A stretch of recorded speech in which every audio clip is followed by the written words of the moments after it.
What's up, guys? Welcome to Daily Dose of Reddit. This is your host, Zach, and today's subreddit is r/ProRevenge. Again, all the time. Here we go. Alright, so today we just have a ridiculously long story. It's called A Roommate, a Teaching Assistant, and Bye, Felicia. Background. In 1992, I'm a sophomore at a very large university in a southwest desert state that's known for this gigantic natural wonder in the northern part of the state. I'm living in the dorms with a jerk-off of a freshman roommate who joined a fraternity and only stays in the dorm when he needs a mostly private place to get laid. I'm not against fraternities. I actually joined one later in my college life, and no, it was not the same as jerk-off roomies. The fact that he got into that one made my decision easier when I decided to join a different one. At the time, I'm an engineering major, which means a lot of science and a lot of math classes. I also work about 25 to 30 hours a week because I'm putting myself through college. The scholarship only covers tuition and housing, but not books, food, or pretty much everything else I might need. My job is on campus, and since I was the new guy,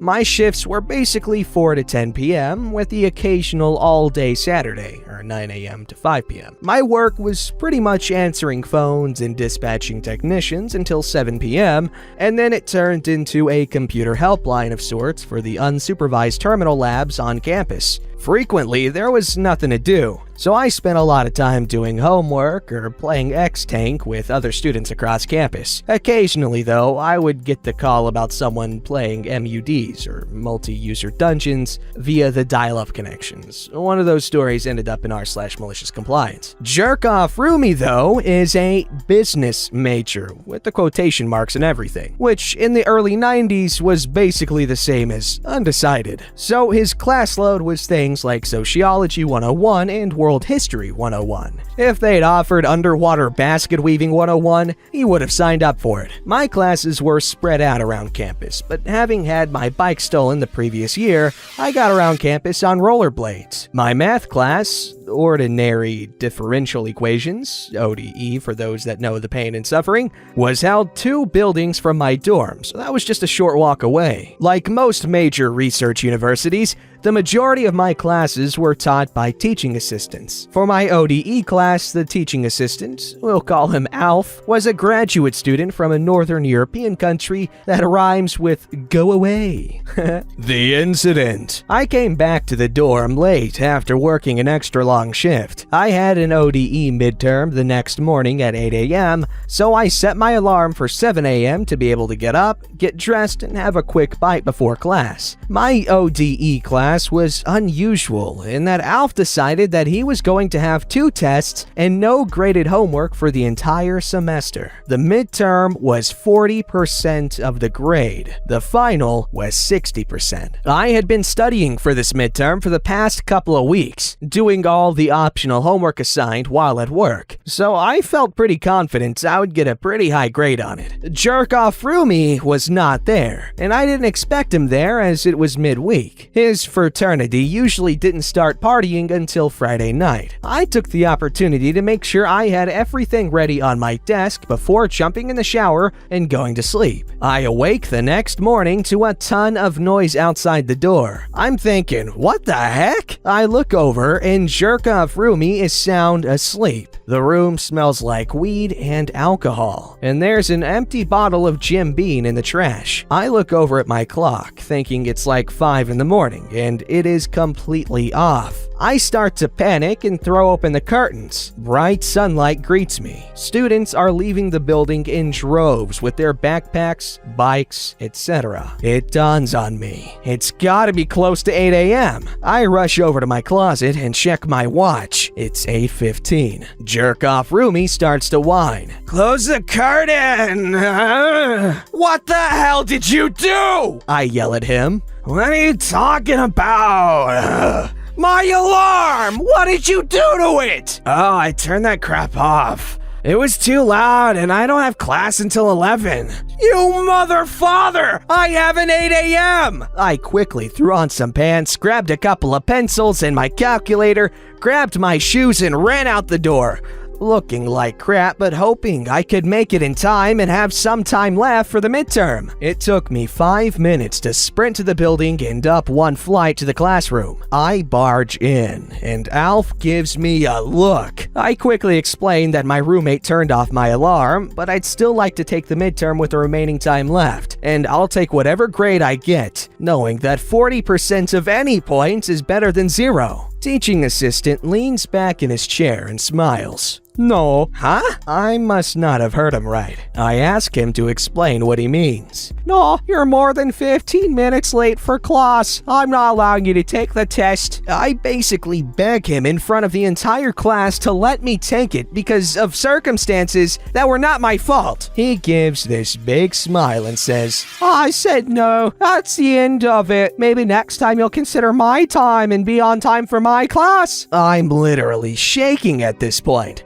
I'm so mad, I say in a loud voice. Fine, I'm not setting foot in your class again until the final. And then I'm going to ace your frickin' final and make you grade it in front of your professor. He laughs and tells me he'll see me in May. I storm out. The Revenge, Part 1. Jerk-off Rumi was the first to get his. I just had to wait for the right moment. That moment didn't take too long. It was a campus rule that students under 21 were not allowed to bring or consume alcohol in the dorms. It was also law at the time that weed on campus was illegal as the university was a public, state-run institution. Again, this was 1992. There were no such things as medical marijuana cards back then. Jerk-off Rumi had the same pattern every time he hooked up with the girl. Take her back to the dorm, the two would smoke some weed and drink, have sex, then pass out. He always put rubber bands on the doorknob to let me know he had company. The next time the rubber bands were on the door, I waited until I could hear them going at it. Then I went and got the wing's resident assistant and claimed I had locked myself out and left my key on my desk. My resident assistant was a by-the-book Navy ROTC cadet, so he made me fill out the appropriate paperwork, then went to unlock the door. The smell of weed and sex hit us both the moment the door opened, and Jerk-off Rumi and his skank were so stoned— Skank? Hey, take it easy.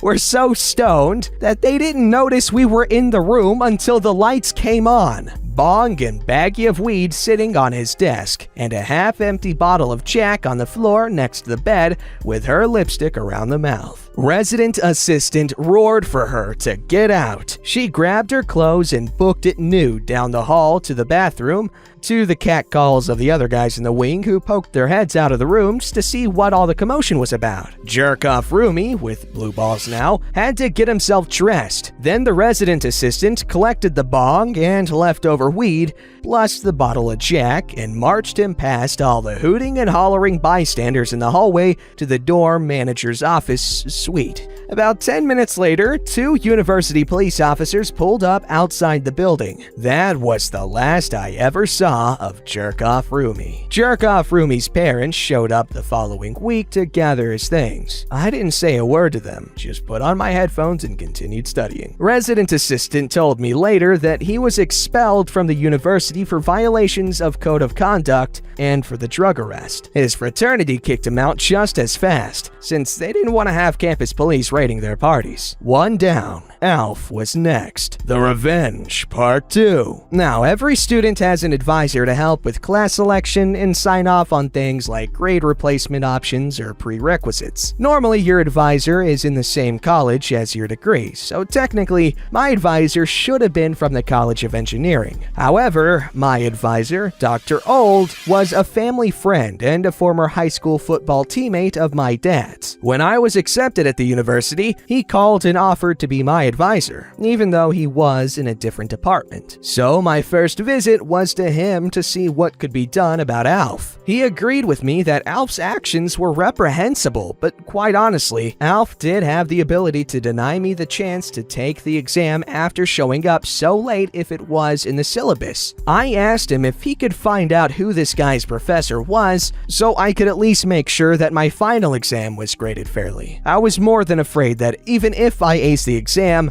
he would lie and say I didn't. Dr. Old agreed that it should be doable under the circumstances, so he said he'd ask around. I then studied my ass off for the next couple of months, going to tutoring sessions and doing almost every single homework problem in the book. I spent a lot of late nights at work reviewing and re-reviewing problems and sample exams in the book. Dr. Old, during that time, got back to me and said he'd found the professor in question and that the professor was willing to take the time to grade the exam. Then he told me that there was one other thing pertinent to the incident, and I could not stop myself from cussing up a storm. This TA was definitely screwed. Final exam. I showed up 30 minutes early, sat in the front row, dead center across from Alf's desk. 2 pencils, calculator, and 3 sheets of blank paper for scratch paper, and nothing else. No backpack, no notebook. We had to turn in all scratch papers as part of the exam to make sure no one cheated and pre-wrote formulas or example problems on them. When he showed up, he was surprised to see me there waiting patiently.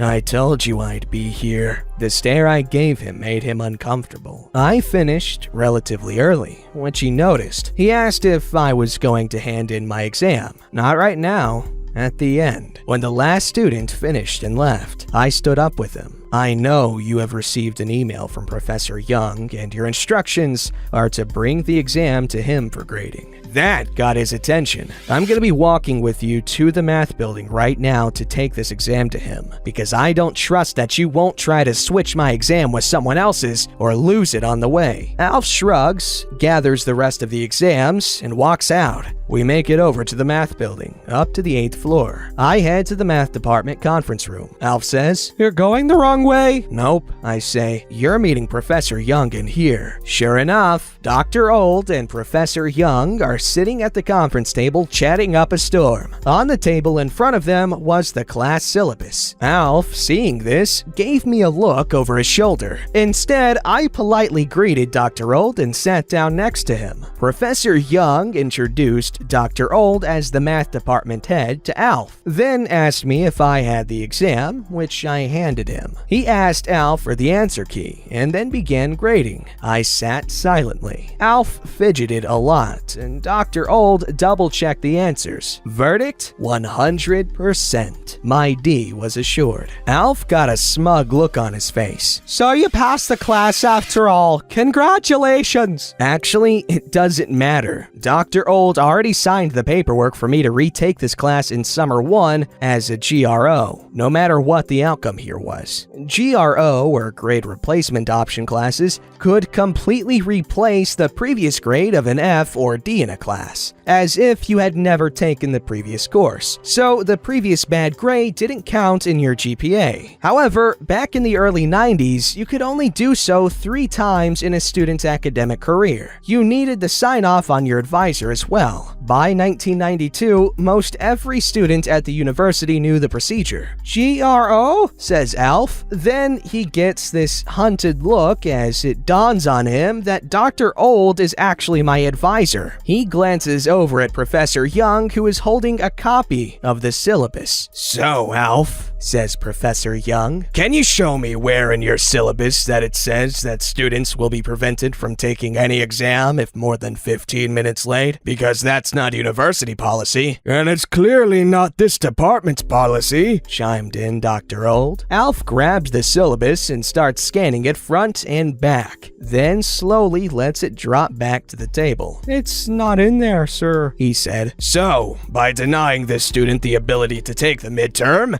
you violated departmental policy and academic policy then," replied Professor Young. "If I recall correctly, this student begged you to allow him to take the midterm and said he would accept whatever grade he received for the limited amount of time remaining in the class. Is that substantially correct?" "Yes, sir." Both Dr. Old and Professor Young turned to me. "I think you should probably leave at this point," said Dr. Old. "We're going to finish this up and then discuss some personal matters.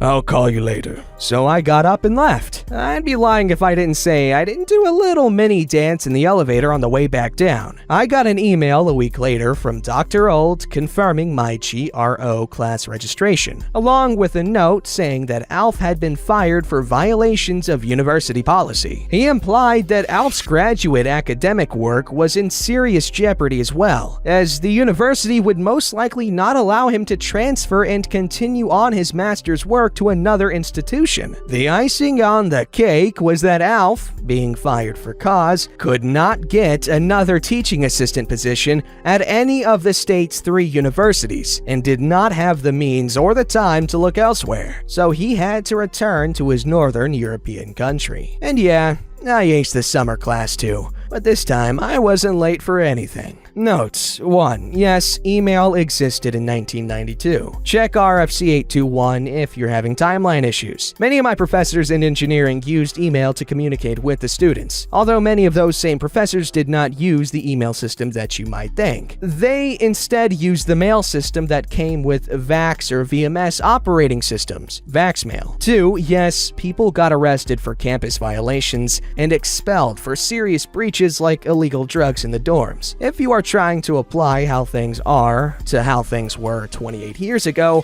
times have definitely changed in the interim. Like, for example, weed is allowed now on campus if you have a medical marijuana card. 3. Why did the teaching assistant's paid position matter? Apparently, while his visa was sponsored, he could attend classes. Tuition paid for via sponsorship?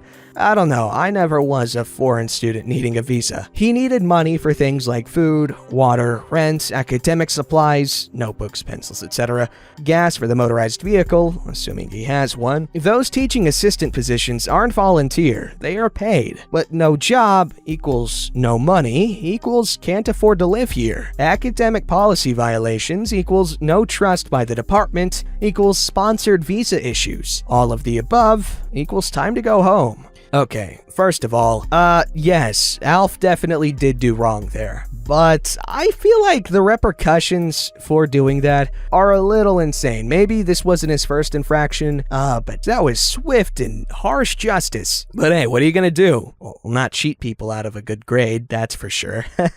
Especially if you're here on a visa. Don't screw around like that, buddy. Americans love nothing more than kicking people out. Don't forget to like, subscribe, and hit that bell to never miss an episode.